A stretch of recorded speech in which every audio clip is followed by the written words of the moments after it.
দর্শক আমন্ত্রণ যমুনার বিশেষ আয়োজন doctors on call presented by Aristo Pharma Limited. আপনাদের স্বাস্থ্য বিষয়ক নানান প্রশ্ন আর সেসবের তাৎক্ষণিক সমাধান নিয়ে আমাদের এই বিশেষ আয়োজন। আপনাদের সাথে পুরো আয়োজন জুড়ে সাথে আছি আমি ডাক্তার সিদ্রা ইকবাল। আমাদের এই আয়োজনে থাকেন দেশ বরেণ্য এবং আধুনিক চিকিৎসা বিজ্ঞানের দক্ষ চিকিৎসকরা।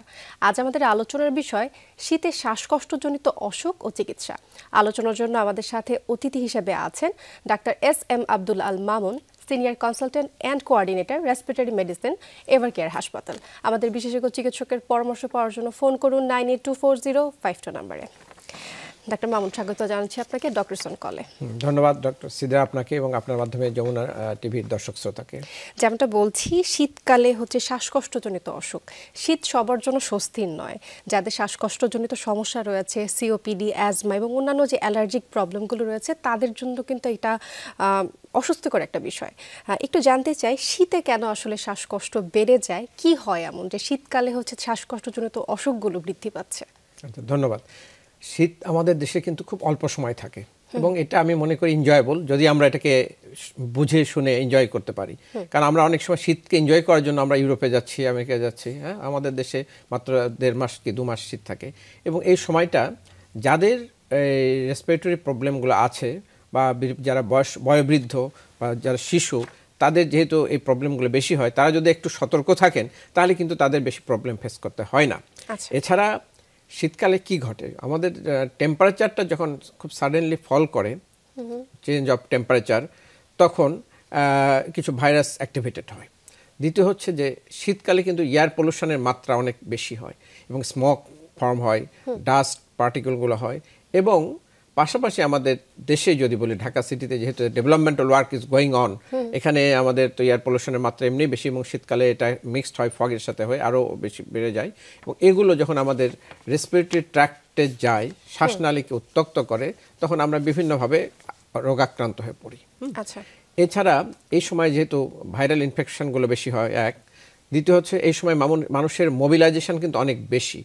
বাইরে থেকে লোকজন দেশে আসতেছে বেড়াতে, আমাদের দেশের লোকজন বাইরে যাচ্ছে। এটা সোশ্যাল প্রোগ্রামগুলো, বিশেষ করে এই যে বিয়ে জাতীয় প্রোগ্রাম, বিভিন্ন কালচারাল অনুষ্ঠান, গ্যাদারিং, পাবলিক গ্যাদারিং, এই সময়টাতেই কিন্তু সবচেয়ে বেশি। যেহেতু এই পাবলিক গ্যাদারিংগুলো এই সময় বেশি, তো ম্যান টু ম্যান ইন্টারাকশনও বেশি এই সময়, এবং এই জন্যই রেসপিরেটরি ট্র্যাক্ট ইনফেকশন কিন্তু খুব কমনলি মানুষ থেকে মানুষে ছড়ায়। বিশেষ করে যে ইনফ্লুয়েঞ্জা, প্যারা ইনফ্লুয়েঞ্জা ভাইরাস, রেসপিরেটরি সিনসিটাইল ভাইরাস, বা আমাদের যদি করোনা ভাইরাস আমরা বলি, বা অ্যাভিয়ান ইনফ্লুয়েঞ্জা ভাইরাস, যে ভাইরাসগুলো আমরা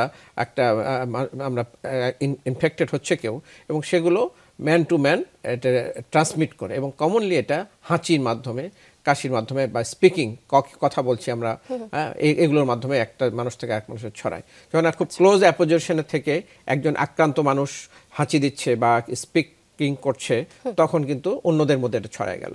এবং এই যে হাঁচি কাশি দেওয়ার যে একটা ব্যাপার রয়েছে, একজন থেকে 10 জনে ছড়ায় গেল, তারা আবার জিওমেট্রিক্যালি আরো 10 জনের মধ্যে ছড়ায় দিল, এবং বাচ্চারা স্কুল থেকে নিয়ে এসে বাসায় ছড়ায় দিচ্ছে, বা বাসায় কোনো গেস্ট আসলে তার মাধ্যমে আসলে সে চলে গেল, কিন্তু এফেক্টেড হলো।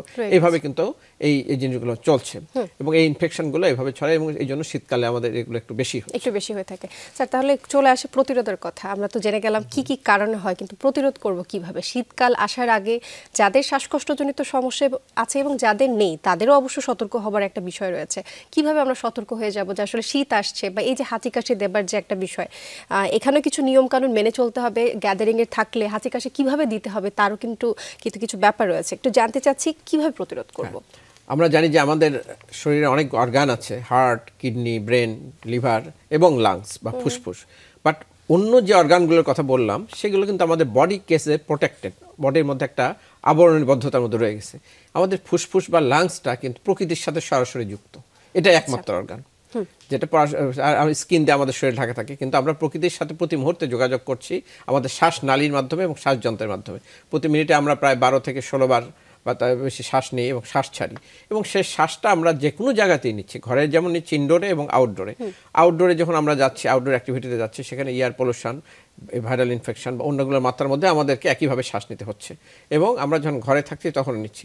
কাজেই এই অর্গানটা সবচেয়ে ভালনারেবল ইনফেকশনের ব্যাপারে।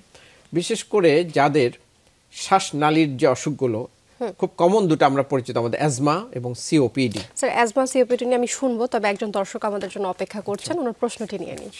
দর্শক কে বলছিলেন, কোথা থেকে বলছিলেন, নাম বলে প্রশ্ন করুন। আসসালামু আলাইকুম। জি ওয়ালাইকুম আসসালাম। আমার নাম মাহফুজ, আমি রাজশাহী থেকে বলছি। জি মাহফুজ, আমরা শুনতে পাচ্ছি, আপনার প্রশ্নটি করুন। আমার মা দীর্ঘদিন যাবত শ্বাসকষ্ট জনিত রোগে ভুগতেছেন। তো রাতে যখন উনি ইনহেলার নেন, সকালে উঠে উনি খাবার সময় সঠিক স্বাদটা পান না জিহ্বাতে। এটা কি কোনো স্থায়ী সমাধান রয়েছে? আচ্ছা, হ্যাঁ, প্রশ্নটা আমি শুনলাম। জি প্রশ্নটি হ্যাঁ, খুবই একটা যে কথাটা নিয়ে আমি বারবার বিভিন্ন প্রোগ্রামে টিভি প্রোগ্রামে অনেকবার বলেছি এবং আমার রোগীদের প্রতিদিন শেখা, সেটা হচ্ছে যারা ইনহেলার ব্যবহার করেন, এই ইনহেলার ব্যবহার নিয়ে সমস্যাটা। ওনার মা ইনহেলার ব্যবহার করেন, প্রতিদিন রাতে ইউজ করেন, কিন্তু মুখে সকালে খাওয়ার স্বাদ পান না, এই তো বললেন। তো আমাদের যে উনি যে ইনহেলার নেন, ইনহেলারের ওষুধগুলো সব জিহ্বায় পড়ে যায়, মুখে পড়ে, দাঁতে পড়ে, যেখানে যাওয়ার কথা শ্বাসনালী সেখানে কিছুই যায় না। এবং এইভাবে একটা মানুষের 25 বছর 30 বছর পার হয়ে গেছে, সেভাবেই নিচ্ছে, কেউ তাকে শুধরায় দেওয়ার নেই। এবং এটা একটা খুব ন্যাচারাল ভুল ইনহেলার নেওয়ার ক্ষেত্রে। আমরা আজকে এই নিয়মটা শুধরাই দিতে চাই, কিভাবে আসলে ইনহেলার নিতে হবে। তবে সময় হচ্ছে একটি বিরতি থেকে এসে আমরা ইনহেলার নেওয়ার নিয়মটা নিয়ে একটু কথা বলবো। দর্শক, doctors on call presented by Aristo Pharma Limited নিচ্ছি ছোট্ট একটি বিরতি, আমাদের সাথেই থাকুন।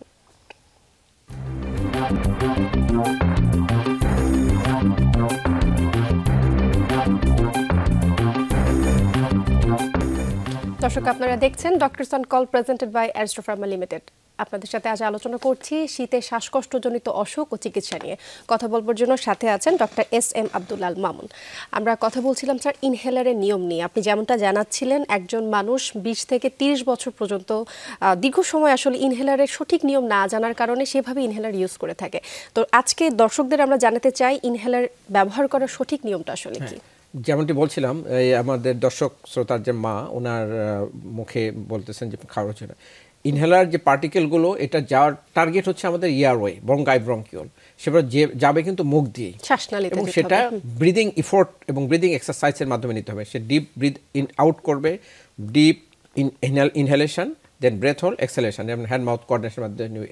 কিন্তু এখানে যে কোনো মানুষকে যখন ইনহেলার দেওয়া হয়, সে যে কোনোভাবেই দেওয়া হোক, সে নিয়ে সরাসরি মুখে মারা শুরু করে দেয়। এবং এক যে ডক্টর দেন বা সে হয়তো ডেমনস্ট্রেট করেন না, অথবা রোগীরও ইন্টারেস্ট নাই, ফলে অন্যান্য একটা ট্যাবলেট বা একটা ক্যাপসুল কাউকে দিলে, যেমন পানি দিয়ে গিলে খেয়ে নিল, কাজ শেষ, এটা কাজে যা লাগবে এবং পুরোটাই তার হলো, ক্যাপসুল হোক, সিরাপ হোক, ট্যাবলেট বা ইনজেকশন। কিন্তু ইনহেলার ব্যাপারটাই এরকম যে এটা যাবে শ্বাসনালীতে, যাওয়ার পথটা হচ্ছে মুখ, কিন্তু মুখ দিয়ে যাওয়ার পথে যদি মুখে আমরা থ্রো করে দিই, পুরো ওষুধটা যে জিহ্বায় পড়ে, এবং জিহ্বায় পড়ার কারণে কি হচ্ছে, সে এটার উপকারী ভূমিকা থেকে সম্পূর্ণ বঞ্চিত। পাশাপাশি এটার যে সাইড ইফেক্টগুলো অ্যাডভান্স, সেগুলো সে ভোগ করছে। কি হচ্ছে, স্টেরয়েড জাতীয় ওষুধ যেহেতু উনি নেয়, ওটা জিহ্বায় পড়ার কারণে মুখে একটা ফাঙ্গাল ইনফেকশন হয়। ফাঙ্গাল ইনফেকশন দেখা যাবে তার জিভটা কিন্তু সাদা হয়ে গেছে, আমরা যদি দেখতে পারতাম, এবং তার কারণে সে মুখের স্বাদটা নষ্ট হয়ে যাচ্ছে। এটা যদি আরেকটু ভিতরে যায়, ভোকাল কর্ডে গলার ভয়েসটা ডাউন হয়ে যায়, এরকম হচ্ছে। তাছাড়া ফ্যারেঞ্জাইটিস, ল্যারেঞ্জাইটিস এগুলো হচ্ছেই বারবার।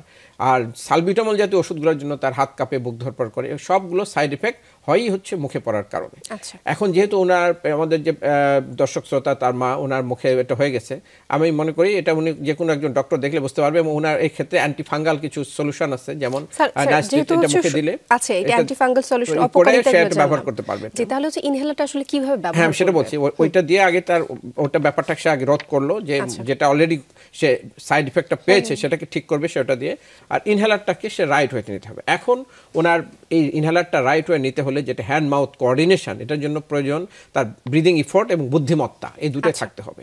আমরা যতই আমি একজন পেশেন্টকে শেখাতে চেষ্টা করি, সে দেখানোর পরে আবার সে যে মুখে মেরে দেয়। তো এটা মূলত কি করতে হয় জানো, এই যে আমাদের ইনহেলার বা এমডিআই, মিটার ডোজ ইনহেলারের যে মুখটা, যেটা মাউথ পিসটা, এটা সম্পূর্ণ আমাদের ঠোঁটের বাইরে থাকবে। আমরা মুখটাকে যদি সিম্পলি এরকম করি, তাহলে এটার যে ক্যালিবারটা হয়, একটা আঙ্গুল ইন্ট্রোডিউস করার মতো ফুটা থাকবে, এই অবস্থায় যথেষ্ট। এখানে যদি আমি তার আগে কি করতে হবে, ব্রিথ আউট করে দিতে হবে সম্পূর্ণ। আমি যদি ফু দিয়ে ব্রিথ আউট করি, এই যদি করি, তাহলে কি হচ্ছে, আমরা ব্রিথ আউট করলাম, ভিতরটা এয়ার হাঙ্গার সৃষ্টি হলো, এবং মুখটাকে আমি স্কুইজ করে ছোট করে রাখলাম, এবং আমাদের ইনহেলারের যে মাউথ পিসটা, সেটা আমি মুখে প্রেস করে সমান করার পর প্রেস, এবং সাথে সাথে একটা ডিপ ব্রিথ প্রায় 4 থেকে শ্বাস 5 নেবে সেকেন্ডে একটা টান নিব, তাহলে ওষুধটা আমাদের শ্বাসনালীতে চলে যাবে, মুখে পড়ার সুযোগ পাবে না। আচ্ছা। এবং এটা করে প্র্যাকটিক্যালি এটা আমরা পেশেন্টকে দেখাই এবং পেশেন্ট শিখলো কিনা সেটাও আমাকে অবজার্ভ করতে হবে। এবং পরের ডেটে সে যখন ফলো আপে আসবে সে ইনহেলার সহ আসবে এবং আমাকে দেখাবে যে সে তার নেওয়া হচ্ছে কিনা। অর্থাৎ যখন ইনহেলার নিবে তখনই হচ্ছে ফার্স্টে ব্রিথ আউট করবে, একটা হেয়ার মানে শ্বাস নেওয়া, দেন ব্রেথ হোল্ড, ফার্স্ট আচ্ছা। Breath out, that is exhalation, full complete exhalation, then breath hold, then actuation, then again breathe in, then breath hold again. এইভাবে যদি আমরা নেই, এটা আমরা প্র্যাকটিক্যালি যখন দেখাই পেশেন্টদেরকে তারা বোঝে এবং সেটা আবার সে প্র্যাকটিস করবে, পরে এসে দেখাবে। এইভাবে যদি একটা পেশেন্ট তার ইনহেলার নেওয়াটাকে শুধু রাইট ওয়েতে নিতে শুরু করে, তাহলে অ্যাজমা, সিওপিডি সব পেশেন্টগুলো লাইফ টাইম এসে কিন্তু সেফ হয়ে গেল। এবং অ্যাজমা সিওপিডির কথা যেটা বলছিলেন, অ্যাজমা সিওপিডি পেশেন্টদের কিন্তু একটা লং পিরিয়ড অফ টাইম পর্যন্ত ইনহেলার নিতে হয়। এবং শুধুমাত্র যে অ্যাজমা সিওপিডি পেশেন্ট তাদেরও না, অন্যান্য অনেক রোগের ক্ষেত্রে কিন্তু ইনহেলারটা নিতে হচ্ছে। সঠিক নিয়মে যদি না নেই, উপকারিতা থেকে অপকারিতাটাই বেশি, যেমনটা বললেন। স্যার, এবার হচ্ছে সিওপিডি এবং অ্যাজমা নিয়ে একটু কথা বলতে চাই। সিওপিডি অ্যাজমা পেশেন্টদের এই শীতকালের সময় কিন্তু অনেক ভোগান্তি হয়, তাদের শ্বাসকষ্টজনিত সমস্যা বাড়ে, অন্যান্য আরও অনেক সমস্যা কিন্তু বৃদ্ধি পাচ্ছে। সেই ক্ষেত্রে তারা কিভাবে প্রতিরোধ করবেন, তারা কি কি সতর্কতা অবলম্বন করবেন এই শীতের সময়? খুব সুন্দর প্রশ্ন করছেন, যে এটা বিশেষ করে অ্যাজমা পেশেন্টরা তারা বেশি এটাতে একটা ডিফিকাল্টি ফেস করে। বিশেষ করে অ্যাজমা পেশেন্ট যাদের, তাদের শ্বাসনালীটা খুব সংবেদনশীল, সেন্সিটিভ, এবং এই সেন্সিটিভ হওয়ার কারণে যখন এই টেম্পারেচার ফল করে যাচ্ছে, ওয়েদার চেঞ্জ হচ্ছে এবং এখানে পার্টিকেল এবং অন্যান্য সাসপেন্ডেড পার্টিকেলগুলো বেশি থাকছে বাতাসে, তখন তারা যখন ইনহেল করে তাদের এয়ারওয়েটা ইরিটেট হয় এবং এই মানুষগুলো প্রায় রাতে ঘুমানোর সময় নাক বন্ধ হয়ে যায় এবং মুখ দিয়ে শ্বাস নেয়। এবং যখন রাতে একটা সময় 6 থেকে 8 ঘন্টা সে ঘুমাচ্ছে, এই সময়ে তার নোজ ব্লক হচ্ছে এবং মাউথ ব্রিদিং করতেছে। আমাদের নোজটা হচ্ছে একটা লাইক এন এয়ার কন্ডিশনার, বাতাসটা যখন নাক দিয়ে ঢোকে তখন এটা ফিল্ট্রেশন হয়, হিউমিডিফিকেশন হয়, ওয়ার্মিং হয়, ডিসইনফেকশন, 4টা মেকানিজমের মাধ্যমে বাতাসের সাসপেন্ডেড পার্টিকেল, অর্গানিজম সবগুলো কিন্তু এখানে আটকায় যায় এবং ফ্রেশ এয়ার আমাদের শ্বাস নিতে যায়। কিন্তু নাক বন্ধ, মুখ দিয়ে শ্বাস নিলে এগুলো সব সরাসরি চলে যাচ্ছে এবং তখন তার সহজে respiratory tract infection, tonsillitis, pharyngitis, ল্যারেঞ্জাইটিস, sinusitis, even pneumonia, এগুলো হ্যাপেনিং হচ্ছে। কাজে আমাদের দেখুন, নাকটাকে যদি খোলা রাখা যায় সিম্পলি, আমরা সেটার জন্য কি করতে পারি? নাক খোলা রাখার জন্য আমরা মানে ডিকনজেস্টেন্ট যেগুলো দিতে পারি, নর্মাল স্যালাইন এবং স্টেরয়েড ইনহেলার, বিশেষ করে যাদের আইজি লেভেল বেশি, অ্যালার্জিক প্রবলেম বেশি, তাদের ক্ষেত্রে steroid inhaler, steroid nasal spray যেটা, এটা যদি সে মর্নিং অ্যান্ড ইভিনিংয়ে ব্যবহার করে তাহলে কিন্তু তার নাকটা খোলা থাকতেছে। পাশাপাশি আরেকটা জিনিস আমি সবসময় বলে থাকি, যেটা মাইটস কন্ট্রোল। এই অ্যাজমা পেশেন্টদের ক্ষেত্রে রুমে মূল একটা জিনিস হচ্ছে রুমের যে ধুলা বা মাইটস, এটা কিন্তু নাকে যায়। এই মাইটসটা আমাদের ঘরেই তৈরি হয় এবং এটাকে প্রতিরোধ করার জন্য আমরা 3টা জিনিস বলে থাকি, যে বিছানার চাদর যেখানে আমাদের শরীরের সংস্পর্শে রাতে এটা তৈরি হয়, সে বেডশিটটা ডেইলি ঘরের বাইরে ঝাড়তে হবে। সেকেন্ড হচ্ছে no carpet in the bedroom. Third হচ্ছে জানলাগুলোকে দিনের বেলা আধা ঘন্টা বা 15 মিনিট খোলা রেখে একটু ফ্যান সেটে রাখবো দুপুরবেলা, ভিতরে বাতাসটা বাইরে যায়। এটা যদি আমরা ডেইলি রুমে করতে পারি এবং রাতে ঘুমানোর আগে নেজাল স্প্রে দিয়ে নাকটা যদি খোলা রাখা যায়, তাহলে কিন্তু অ্যাজমা পেশেন্টের একটা বিশাল অংশ সেফ হয়ে যায়। তার রেসপিরেটরি ট্র্যাক্ট ইনফেকশন, নিউমোনিয়া বা অন্য জিনিস থেকে রক্ষা পাচ্ছে। পাশাপাশি তাকে যে ইনহেলারগুলো দেওয়া হয়েছে, আমরা আগেই যেটা বললাম যে রাইট ওয়েতে ইনহেলারগুলো সে ব্যবহার করবে। বিশেষ করে আমাদের যে 2টা মাস আমাদের শীত থাকে, ফেব্রুয়ারি 15 তারিখ পর্যন্ত আমি বলি, এই সময় যে তার 2টো ইনহেলার থাকে, একটা হচ্ছে প্রিভেন্টার, একটা রিলিভার। প্রিভেন্টারটা 2 পাপ বিডি মর্নিং এন্ড ইভিনিং এ নিল, আর রিলিভারটা যখন প্রয়োজন সে সঠিকভাবে তখন নেবে। স্যার, এই বিষয়ে আরো আলোচনা করব, সময় হচ্ছে আরেকটি বিরতির, তারপর ফিরছি আবার আলোচনায়। দর্শক, doctors on call presented by অ্যাস্ট্রো ফার্মা লিমিটেডের নিচে ছোট্ট একটি বিরতি, সাথেই থাকুন।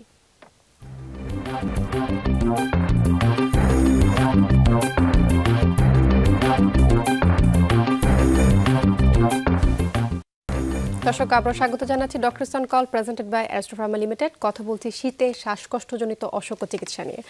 স্যার, আমরা তো সিওপিডি অ্যাজমা নিয়ে কথা বললাম। শীতে আরেকটা রোগের প্রকোপ বেড়ে যায়, তা হচ্ছে সাইনোসাইটিস। যাদের সাইনোসাইটিসের সমস্যা রয়েছে তাদের কিন্তু শীতের সময় হচ্ছে গিয়ে রানি নোজ, নাক থেকে কন্টিনিউয়াস পানি পড়া, চোখ থেকে পানি পড়া, হাঁচি কাশি লেগেই থাকে। একটু জানতে চাচ্ছি, এই যে সাইনোসাইটিসের প্রবলেম যাদের থাকে শীতের সময়, তাদের কি করণীয় রয়েছে? হ্যাঁ, যেমনটি বলেছিলেন যে এই সময়ে এই প্রবলেমগুলো বেড়ে যায়। তাই স্বাভাবিকভাবেই আমাদের সাইনাস, আমাদের শ্বাসনালীর বাইরের অংশে এটা, হ্যাঁ, সাইনাস থাকে, যেটা আমাদের ম্যাক্সিলারি সাইনাস, ফ্রন্টাল সাইনাস, এগুলো থাকে, যেগুলোর মধ্যে এয়ার কন্টেইনিং এরিয়া, যেটা আমাদের নাকের সাথে যুক্ত। তো যখন নাকটা কনজেস্টেড হয়, নাক ব্লক হয়ে যায়, তখন কিন্তু এই আমি যেটা বলছিলাম যে মাউথ ব্রিদিং করতেছে এবং সেটার যে ইম্প্যাক্ট, যেগুলো ঢুকে যাচ্ছে আমাদের ইনফেক্টিভ অর্গানিজমগুলো, সেগুলো পরবর্তীতে আমাদের ন্যাজোফ্যারিংস থেকে সাইনাসে ঢুকে যায় এবং সাইনোসাইটিস ডেভেলপ করে। যাদের আগে থেকে আছে প্রবলেমগুলো, সাইনোসাইটিসের কিন্তু একটা সিমটম কমনলি জানেন যে হেডেক হয়, এবং এই পেশেন্টগুলো হেডেক, কনজেশন এবং একটা ডিজিনেস, ভার্টিগো, এই জিনিসগুলো সারাদিন কিন্তু একটা ডিজিনেস এবং কাজ খুব করে, একটা ব্যাড মর্নিং ব্যাড ডে তার যায়। এবং সেই জন্য নাকটাকে খোলা রাখার ব্যবস্থা করা, বিশেষ করে আমরা যদি রাতে এবং সকালে তার নর্মাল সালাইন ইরিগেশন করে নোজটাকে ক্লিয়ার করি, নাকটাকে ঝাড়া হয় এবং নেজাল ডিকনজেস্টেন্ট দেওয়া হয়, এবং কোনো ক্ষেত্রে যাদের একটু ঠিক সিক্রেশন আসতেছে তার অ্যান্টিবায়োটিক কিন্তু শুরু করতে পারেন। একটা অ্যান্টিবায়োটিক লিভোফ্লক্সাসিন বা আমরা কোয়ামক্সিক্লাব জাতীয় অ্যান্টিবায়োটিক আমরা শুরু করতে পারি, এবং অ্যান্টিহিস্টামিন ওরাল ফর্মে দিতে হয়। কোনো ক্ষেত্রে আমাদের প্রেডনিসোলোন জাতীয় ওষুধ দিতে হয়, স্টেরয়েড, এগুলো দিলে কিন্তু তার সে রিলিফ পাবে।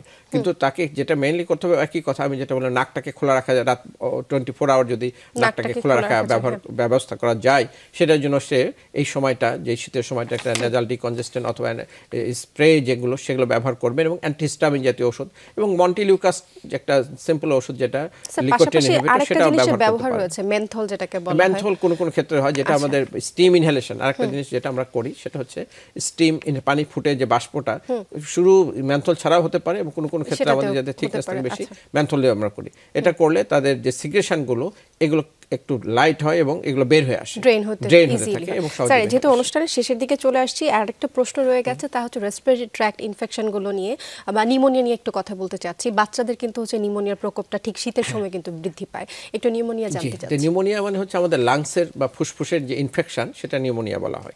এই নিউমোনিয়াটা এখন ব্যাকটেরিয়া, ভাইরাস, ফাঙ্গাস যে কোনোটা দিয়েই হতে পারে। খুব কমনলি যেটা আমরা ব্যাকটেরিয়া এবং ভাইরাস দিয়ে হয়, এবং এই নিউমোনিয়াটা প্রকোপটা আমাদের ছোট বাচ্চাদের আমরা যেমন বেশি পাই, এবং 60 অ্যান্ড অ্যাবাভ পার্সন যারা, তাদের ক্ষেত্রে বেশি হয়। ছোট বাচ্চা এবং বুড়ো, মানে বৃদ্ধ মানুষ বা বয়োবৃদ্ধ মানুষ, তাদের ক্ষেত্রে বেশি হয়। এটা হতেই পারে দুটো কারণে, একটা হচ্ছে ইমিউনিটি, শরীরে ইমিউনিটি কম থাকার কারণে, এবং আনকেয়ার্ড, এই দুইটা গ্রুপের মানুষ একটা আনকেয়ার্ড থাকে এবং একটা ইমিউনিটি কম থাকে, এবং সেই জন্য তাদের এই নিউমোনিয়াটা বেশি হয়। এবং নিউমোনিয়া যদি হয়ে যায় তখন আমাদের অবশ্যই অ্যান্টিবায়োটিকের প্রয়োজন হয়, এবং নিউমোনিয়া হয়ে গেলে তখন আমরা বুঝতে পারি তার জ্বর, পেশেন্ট বাচ্চা হোক বা বয়স্ক মানুষ হোক, তাদের জ্বর আসবে, এবং জ্বরটা কতদিন স্থায়ী থাকে, এবং জ্বরটা অনেক বেশি জ্বর আসে, 103, 102 বা 103, 4 ডিগ্রি জ্বর উঠতে পারে এবং বেশি হতে পারে, এবং জ্বরটা যতক্ষণ পর্যন্ত না আমরা অ্যান্টিবায়োটিক শুরু করতেছি প্রপারলি, ততক্ষণ পর্যন্ত কিন্তু জ্বর থাকবে। সেই জন্য যেহেতু আমরা কোন অর্গানিজম দিয়ে আপনার নিউমোনিয়াটা হলো লাংস ইনফেকশন, সেটা আমরা ইনিশিয়ালি আমরা তো বুঝতে পারি না, সেই জন্য আমরা এম্পিরিক্যাল অ্যান্টিবায়োটিক শুরু করে দিই। একটা ডাবল বা ট্রিপল অ্যান্টিবায়োটিক কোনো ক্ষেত্রে শুরু করতে হয়, এবং তার জন্য স্যাম্পল কালেকশন করে, বিশেষ করে নোজ স্যাম্পল বা আমরা রেসপিরেটরি স্যাম্পল কালেকশন করে ইমিডিয়েটলি আমরা রেসপিরেটরি প্যানেল অথবা আমরা কালচারের জন্য পাঠাই, এবং কালচার রিপোর্ট আসার পর বা রেসপিরেটরি প্যানেল রিপোর্ট পাওয়ার পরে ইমিডিয়েটলি যদি আমরা অ্যাকর্ডিংলি ট্রিটমেন্ট শুরু করি, কালচার রিপোর্টটা সাধারণত 48 আওয়ার টু 72 আওয়ার লেগে যায়, এবং যেটা রেসপিরেটরি প্যানেলে আমরা কোনো সরাসরি পেয়ে যাই, সেটা আমরা উইদিন 1 আওয়ার বা 2 আওয়ারের মধ্যে পেয়ে যেতে পারি নাক থেকে স্যাম্পল নিয়ে। যেমন কোভিডের সময় আমরা যে কোভিড ভাইরাস যেভাবে করলাম, ঠিক ওইভাবে রেসপিরেটরি প্যানেলে আমরা কিছু ব্যাকটেরিয়া, কিছু ভাইরাস আইসোলেট করতে পারি, সেইগুলো অনুযায়ী অ্যাকর্ডিংলি ট্রিটমেন্ট দিলে উইদিন শর্ট টাইম সে কিন্তু এটাই হচ্ছে। কিন্তু আমরা যদি এই ট্রিটমেন্টটা শুরু করতে দেরি করি বা অ্যান্টিবায়োটিক, প্রপার অ্যান্টিবায়োটিক দিতে আমরা দেরি করে ফেলি, তাহলে অনেক ক্ষেত্রে এই নিউমোনিয়াটা কমপ্লিকেশনের দিকে চলে যায়। নিউমোনিয়ার পাশাপাশি জ্বর, হাই ফিভার থাকে, হাই ফিভার থাকতেছে, শ্বাসকষ্ট থাকছে, হাই ফিভার, চেস্ট পেইন এবং শ্বাসকষ্ট, এবং অক্সিজেন স্যাচুরেশন ফল করতে সবচেয়ে বড় ডেঞ্জারাস ব্যাপারটা হলো যে স্যাচুরেশনটা ফল করে, যখন লাংস ইনভলভমেন্টটা বেশি হতে থাকবে, স্যাচুরেশন গ্র্যাজুয়ালি ফল করতে থাকবে, তখন ইমিডিয়েটলি হসপিটাল ভর্তি করা একমাত্র মানে কমন ইন্ডিকেশন হচ্ছে অক্সিজেন স্যাচুরেশনটা ফল করে, ইমিডিয়েটলি তাকে অক্সিজেনেশন করতে হবে এবং হসপিটালে অ্যাডমিট করে ট্রিটমেন্ট করতে হবে। অন্য ক্ষেত্রগুলোতে আমরা সাধারণত বাসায় রেখেও ট্রিটমেন্ট করতে পারি।